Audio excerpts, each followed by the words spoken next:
Thanjavur special ಉರಪ್ಪಡೆ ಇದು ಇವತ್ತಿನ special recipe ನಮ್ಮದು. ಎಲ್ಲರಿಗೂ ನಮಸ್ಕಾರ. ಪುಷ್ಪಾಸ್ ಕಿಚನ್ಗೆ ಸ್ವಾಗತ. ಅದ್ಭುತವಾದಂಥ ರೆಸಿಪಿ, ಸ್ವಲ್ಪ ಸ್ಪೆಷಲ್ ರೆಸಿಪಿ ಅಂತಲೇ ಹೇಳ್ಬೋದು. ಯಾಕಂದ್ರೆ ನಮಗೆ ದೋಸೆ, ಇಡ್ಲಿ, ಪೂರಿ ಈ ಥರ ಎಲ್ಲ ತಿಂದು ಬೇಜಾರಾಗಿತ್ತಪ್ಪ ಅಂದ್ರೆ ಈ ಒಂದು ಮಸ್ತ್ ಕುರುಮ್ ಅನ್ನೋ ಒಂದು ಕ್ರಿಸ್ಪಿ ಮತ್ತು ಖಾರವಾಗಿರುವಂಥ ಒಂದು ರೆಸಿಪಿ ಅಂತಲೇ ಹೇಳ್ಬೋದು. ಅಷ್ಟೊಂದು ರುಚಿಯಾಗಿರುತ್ತೆ. ಹೆಂಗೆ ಮಾಡೋದು, ಇದಕ್ಕೆ ಏನೇನು ಸಾಮಾನು ಬೇಕಾಗ್ತವೆ ಅಂತೇಳಿ ನೋಡ್ಕೊಂಡು ಬರೋಣ ಅಂತ ಬರ್ರಿ.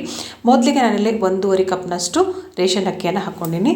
ನೀವು ನುಚ್ಚಕ್ಕಿ ಹಾಕ್ಕೊಂಡ್ರೆ ಇನ್ನೂ ಒಳ್ಳೆಯದು, ಇಲ್ಲ ಅಂದ್ರೆ ರೇಷನ್ ಅಕ್ಕಿನ ಹಾಕ್ಕೋಬೋದು. 1 ಕಪ್ನಷ್ಟು ಕಡಲೆಬೇಳೆನ ಹಾಕ್ಕೊಂಡಿನಿ, ಮತ್ತೊಂದು 10 ಬ್ಯಾಡಗಿ ಮೆಣಸಿನಕಾಯಿನ ಹಾಕ್ಕೊಂಡಿನಿ. ಇದು ನಮ್ಗೆ ಖಾರ ಸಾಕಾಗುತ್ತೆ. ನಮ್ಗೆ ಇನ್ನೂ ಜಾಸ್ತಿ ಖಾರ ಬೇಕು ಅಂದರೆ ಇನ್ನೂ ಜಾಸ್ತಿ ಕೂಡ ಉಪಯೋಗಿಸ್ಕೋಬೋದು.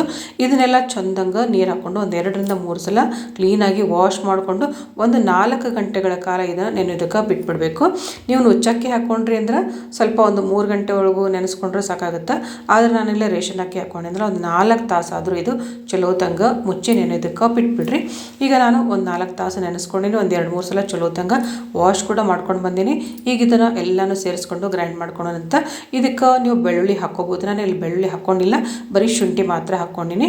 ನೆನೆಸಿರುವಂತಹ ಅಕ್ಕಿ ಮತ್ತು ಕಡಲೆಬೇಳೆ ಮತ್ತು ಮೆಣಸಿನ್ಕಾಯಿ ಮತ್ತು ಒಂಚೂರು ಶುಂಠಿ ಹಾಕ್ಕೊಂಡಿನಿ. ನೀವು ಬೇಕಿದ್ರೆ ಬೆಳ್ಳುಳ್ಳಿ ಕೂಡ ಹಾಕ್ಕೋಬೋದು. 1-2 ಗಡ್ಡೆ ಬೆಳ್ಳುಳ್ಳಿ ಕೂಡ ಸಿಪ್ಪೆ ತೆಗೆದು ಹಾಕ್ಕೋಬೋದು. ಸ್ವಲ್ಪನ ನೀರು ಸೇರಿಸ್ಬೇಕು, ಜಾಸ್ತಿ ನೀರು ಸೇರಿಸ್ಕೊಳೋದಕ್ಕೆ ಹೋಗಬೇಡ್ರಿ. ಮತ್ತು ಸ್ವಲ್ಪ ತರಿ ಆಗಿರಬೇಕು. ಫುಲ್ ನುಣ್ಣಗೆ ದೋಸೆ ಹಿಟ್ಟಿನ ಥರ ಇದನ್ನ ಗ್ರೈಂಡ್ ಮಾಡೋದಕ್ಕೆ ಹೋಗಬೇಡ್ರಿ. ನೋಡಿರಿ, ಈ ಥರ ಸ್ವಲ್ಪ ತರಿಯಾಗಿ ಇದ್ದರೆ ಸಾಕು. ಭಾಳ ಇದು ಅಳ್ಕಾತಪ್ಪ ಅಂದ್ರೆ ನಮ್ಗೆ ಸರಿಯಾಗಿ ರೆಸಿಪಿ ಬರೋದಿಲ್ಲ. ಅದಕ್ಕೋಸ್ಕರ ಇದೆಲ್ಲನೂ ಒಂದು ಬೌಲ್ ಒಳಗೆ ತಕ್ಕೋತೀನಿ. ಒಂದು ಸಣ್ಣದಾಗಿ ಕಟ್ ಮಾಡ್ಕೊಂಡಿರೋಂಥ ಉಳ್ಳಾಗಡ್ಡಿ ಹಾಕ್ಕೊತೀನಿ. ಒಂದು ಅರ್ಧ ಬಟ್ಲಷ್ಟು ತುರಿದಿರುವಂಥ ಹಸಿ ಕೊಬ್ಬರಿನ ಹಾಕ್ಕೊಂಡಿನಿ. ಒಂದಷ್ಟು ನುಗ್ಗೆ ಸೊಪ್ಪನ್ನು ಸೋರಿಸ್ಕೊಂಡಿ. ನುಗ್ಗೆ ಸೊಪ್ಪಂತರೂ ಅಡುಗೆ ಆರೋಗ್ಯಕ್ಕಂತೂ ಭಾಳನೇ ಒಳ್ಳೆಯದು. ಸ್ವಲ್ಪ ಕರಿಬೇವು ಹಾಕ್ಕೊಂಡಿನಿ ಮತ್ತು ಒಂದು ಸ್ವಲ್ಪ ಕೊತ್ತಂಬರಿ ಹಾಕ್ಕೊಂಡಿನಿ. ಮತ್ತು ರುಚಿಗೆ ತಕ್ಕಷ್ಟು ಉಪ್ಪನ್ನು ಹಾಕ್ಕೊತೀನಿ. ಸ್ವಲ್ಪ ಅರಿಶಿನ ಪುಡಿ ಹಾಕ್ಕೊತೀನಿ ಮತ್ತು 1 ಚಮಚ ಅಷ್ಟು ಜೀರಿಗೆ ಸೇರಿಸ್ಕೊತೀನಿ. ಯಾಕಂದರೆ ಕಡಲೆಬೇಳೆ ಇರುತ್ತಲ್ಲ, ಗ್ಯಾಸ್ಟ್ರಿಕ್ ಆಗ್ಬೋದು ಅಂತೇಳಿ ಸ್ವಲ್ಪ ಜೀರಿಗೆ ಕೂಡ ಸೇರಿಸ್ಕೊಳ್ರಿ. ಸೇರಿಸ್ಕೊಂಡು ಎಲ್ಲನೂ ಚೆನ್ನಾಗಿ ಮಿಕ್ಸ್ ಮಾಡ್ಕೊಳ್ರಿ. ಇದು ಭಾಳ ಒಂಥರ ಮೆತ್ತಗೂ ಆಗಬಾರ್ದು, ದೋಸೆ ಹಿಟ್ಟು ಥರ, ಮತ್ತು ತೀರ ಗಟ್ಟಿನೂ ಆಗಬಾರ್ದು. ನೀವು ತಾಲಿಪೇಟ್ ಮಾಡೋದಕ್ಕೆ ಯಾವ ರೀತಿ ಮಾಡ್ಕೊಂಡಿರ್ತೀರಲ್ಲ ಹಿಟ್ಟನ್ನು, ಆ ಹದಕ್ಕೆ ಮಾಡ್ಕೊಂಡ್ರೆ ಸಾಕು. ನಮ್ಮ ಉತ್ತರ ಕರ್ನಾಟಕದ ಕಡೆಗೆ ನಾವು ತಾಲಿಪೇಟ್ ಮಾಡ್ತೀವಲ್ಲ, ಆ ರೀತಿಯಾಗಿ ನೋಡಿರಿ, ಈ ರೀತಿ ಹದವಾಗಿರ್ಬೇಕಿದು ಹಿಟ್ಟು. ಅಂದ್ರೆ ನಮ್ಗೆ ಇದನ್ನು ಮಾಡೋದಕ್ಕೆ ಚಲೋ ಅನ್ಸುತ್ತೆ. ಈಗ ನಾನು ನಾನ್ ಸ್ಟಿಕ್ ತವೆ ತೊಗೊಂಡಿನಿ. ನೀವು ನಾನ್ ಸ್ಟಿಕ್ ಆದರೂ ತೊಗೊಳ್ರಿ ಅಥವಾ ಕಬ್ಬಣದ ಹಂಚಾದರೂ ತೊಗೊಳ್ರಿ, ಯಾವ ಹಂಚ ಮೇಲೆ ಆದರೂ ಇದು ಬರುತ್ತೆ.